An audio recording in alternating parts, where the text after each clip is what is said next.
friendly microorganisms. Microorganisms which are beneficial for us are known as friendly microorganisms. These are used in preparation of bread, curd and cake. ये bread, curd और cake के preparation में भी इसे use किया जाता है और ये एनवायरनमेंट को भी क्लीन अप करता है. नेक्स्ट, ये मेडिसिन के प्रिपरेशन में भी इसे यूज किया जाता है, प्लस एग्रीकल्चरल वर्क में भी ये नाइट्रोजन फिक्स करके सॉइल फर्टिलिटी को ग्रो करता है. नेक्स्ट टॉपिक है making of curd and bread. Bread and curd के मेकिंग में भी ये हेल्पफुल है. एक बैक्टीरियम है लैक्टोबैसिलस जो कि मिल्क से कर्ड का फॉर्मेशन करता है. और भी बहुत सारे ऐसे बैक्टीरिया हैं जो कि चीज, pickle and other food items के प्रिपरेशन में इसे यूज किया जाता है. और इडली और डोसा के बैटर में भी इसे यूज करते हैं. ईस्ट का यूज किया जाता है इस इडली डोसा बैटर में के प्रिपरेशन में. Commercial use of micro organisms. Commercial purpose में भी माइक्रो ऑर्गेनिज्म का यूज किया जाता है, जैसे अल्कोहल, वाइन एंड विनेगर के प्रोडक्शन में ईस्ट का यूज किया जाता है. इस एक्टिविटी में दिखाया गया है कि इसे किस तरह से यूज करते हैं, प्रोडक्शन इसका किस तरह से होता है. Next fermentation. फर्मेंटेशन क्या होता है? Is the process of conversion of sugar into alcohol. Fermentation एक ऐसा प्रोसेस है जिससे कि शुगर से अल्कोहल के कन्वर्जन को ही बोला जाता है fermentation. Medicinal use of micro organisms. Micro organisms का यूज मेडिसिन के प्रिपरेशन में भी किया जाता है. जब हम बीमार पड़ते हैं तो डॉक्टर हमें पेनिसिलिन इंजेक्शन या फिर कैप्सूल्स, टेबलेट्स वगैरह देते हैं. तो ये क्या है, इसका सोर्स का क्या है? माइक्रो ऑर्गेनिज्म से ही इसे प्रिपेयर किया जाता है. जैसे antibiotics. Anti means against, biotic means living. कुछ ऐसे एंटीबायोटिक्स हैं स्ट्रेप्टोमाइसिन, टेट्रासाइक्लिन, एरिथ्रोमाइसिन. इनका भी सोर्स क्या है? Micro organism. नेक्स्ट है वैक्सीन. वैक्सीन बच्चों को देना बहुत जरूरी होता है. ये कैसे वर्क करता है? जैसे हमें पता है कि जब हम बीमार पड़ते हैं तो माइक्रोब्स हमारे बॉडी में एंटर करते हैं और ये क्या करता है, तो फिर हमारा बॉडी क्या करता है, एंटीबॉडीज का प्रिपरेशन करता है, इस माइक्रोब्स को के साथ फाइट करता है और फिर इसे किल करके इसे रिमूव करता है. तो वैक्सीन भी इसी तरह से ये वर्क करता है. जब वैक्सीन दिया जाता है छोटे बच्चों को तो वीक या डेड माइक्रोब्स इंजेक्ट किए जाते हैं उस हेल्दी बॉडी में, ताकि बॉडी में एंटीबॉडीज का फॉर्मेशन हो और ये डिजीज के साथ फाइट कर सके, माइक्रोब्स के साथ फाइट कर सके और उसे किल कर सके. तो इसी तरह से वैक्सीन काम करता है. बहुत सारे वैक्सीन दिए जाते हैं. Small pox, hepatitis and tuberculosis, cholera वगैरह डिजीज जो है सीरियस डिजीज है, इसको वैक्सीनेशन से ही दूर किया जाता है. नेक्स्ट है increase in soil fertility. Soil fertility में भी ये सॉइल फर्टिलिटी को भी ये इंक्रीज करता है. Some bacteria and blue green algae are able to fix nitrogen from the atmosphere to make the soil rich in nitrogen and increase in fertility.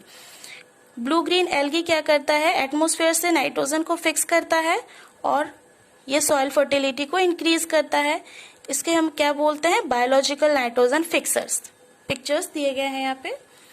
Cleaning the environment. Environment को भी ये clean करता है. हमें पता है कि जैसे organic waste, plants, fruits, vegetables, इन सारे वेस्ट को अगर हम बहुत दिनों तक खुला छोड़ दें तो ये डिकम्पोज होकर ये खाद बन जाता है.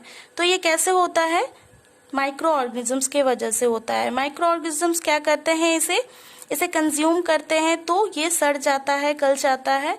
तो इसके बाद ये बहुत दिनों के बाद ये एज ए फर्टिलाइजर इसे यूज किया जाता है प्लांट में और ये एनवायरनमेंट को भी क्लीन करता है. जैसे हम लोग देखे होंगे बहुत सारे डेड ऑर्गेनिक मैटर्स, प्लांट्स वगैरह, कीड़े मकोड़े जो ग्राउंड में जो डेड एनिमल्स ग्राउंड में रहते हैं, स्प्रेड होते हैं, तो ये कुछ दिनों बाद डिसअपियर हो जाते हैं ग्राउंड से. तो ये कहाँ जाते हैं, इसे माइक्रो ऑर्गेनिज्म ही कंज्यूम करते हैं. माइक्रो ऑर्गेनिज्म क्या करते हैं, इसे ब्रेक करते हैं, बहुत छोटे छोटे सब्सटेंसेस में इसे ब्रेक करते हैं, फिर उसके बाद उसे कंज्यूम कर जाते हैं. तो इससे क्या होता है, माइक्रो ऑर्गेनिजम्स क्या कर रहे हैं, एनवायरनमेंट को क्लीन रख रहे हैं.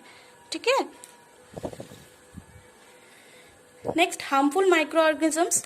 अब हम लोग पढ़े थे फ्रेंडली माइक्रो ऑर्गेनिजम्स, अब आते हैं हार्मफुल माइक्रो ऑर्गेनिजम्स। कुछ ऐसे माइक्रो ऑर्गेनिजम्स है जिसके वजह से प्लांट्स में, ह्यूमन बींग्स में और एनिमल्स में डिजीज स्प्रेड होता है। और इन माइक्रो ऑर्गेनिजम्स को क्या कहा जाता है? पैथोजेंस। पैथोजेंस किसे कहा जाता है? ऐसे माइक्रो ऑर्गेनिजम्स जो हमें, प्लांट्स को और एनिमल्स को हार्म पहुंचाता है, डिजीज स्प्रेड करता है, तो उसे हम लोग पैथोजेंस कहते हैं। Micro organisms causing human diseases. अब ह्यूमन डिजीज किस तरह से स्प्रेड करता है, माइक्रो ऑर्गेनिजम्स किस तरह से ह्यूमन में डिजीज कॉज करते हैं। तो जैसे हमें पता है कि pathogens in human being enter our body through the air we breathe, the water we drink और द फूड वी ईट।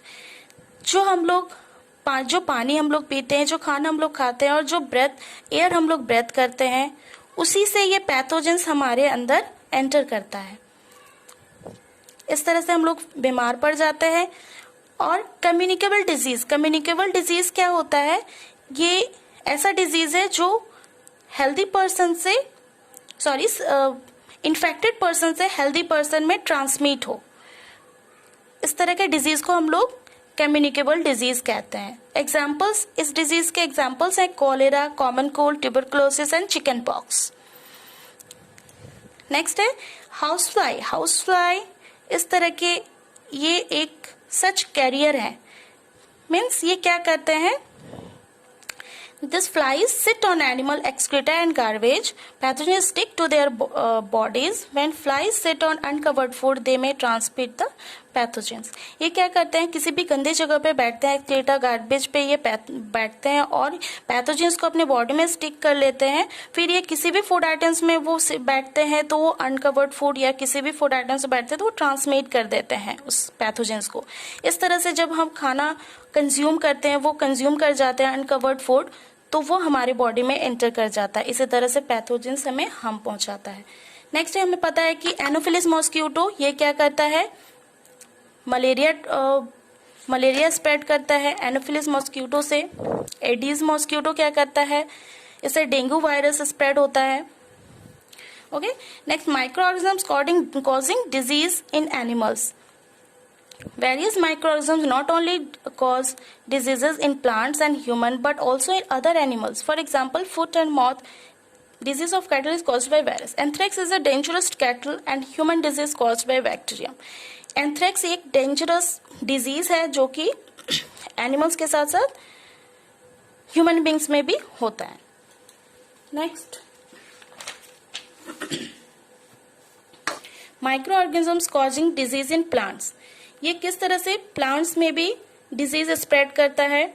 जैसे wheat, rice, sugar cane, potato, apple, orange and other. बहुत सारे ऐसे प्लांट्स हैं जिसमें डिजीज स्प्रेड करता है। Rust of wheat, citrus canker, yellow vein, mosaic of windy, ये सारे प्लांट डिजीज हैं जो कि प्लांट्स में देखने मिलता है। फूड पॉइजनिंग का मतलब क्या है? Food poisoning could be due to eating the food spoiled by some microorganisms that grow on our food sometimes may produce toxic substance. Food poisoning क्या होता है? जब माइक्रोऑर्गेनिजम्स कोई खाने को खराब कर देता है और वो हम कंज्यूम कर जाते हैं बाय डिफॉल्ट, तब हमें फूड पॉइजनिंग होता है। मीन्स हमें वॉमिटिंग होता है, हमारा तबीयत खराब हो जाता है। फिर अगर बहुत ज्यादा सीरियस हो तो फिर इसमें डेथ भी हो सकता है। तो ये होता है फूड पॉइजनिंग, जब माइक्रोऑर्गेनिजम्स फूड को कंज्यूम कर लेते हैं, उसे खराब कर देते हैं और वो बाय डिफॉल्ट हमारे बॉडी में एंटर कर जाता है, तो इससे हम लोग का फूड पॉइजन बन जाता है। नेक्स्ट, फूड प्रिजर्वेशन क्या है? जब खाना खराब हो जाता है, जब खाना ठीक नहीं होता है, खाने के लायक नहीं होता है, तो इसके खाने से हम लोग इसके कंज्यूम करने से क्या होता है? हमें फूड पॉइजनिंग हो सकता है। तो इसको किस तरह से फूड को प्रिजर्व करके रखा जा सके, ठीक अच्छे से स्टोर करके रखे, तो ये सारे मेथड्स के बारे में हम लोग पढ़ेंगे। Let us learn the common methods to preserve and store our food in our houses. We have to prevent it from the microbial attack. हम लोग माइक्रोबियल अटैक से किस तरह से इसे प्रिवेंट कर सकते हैं।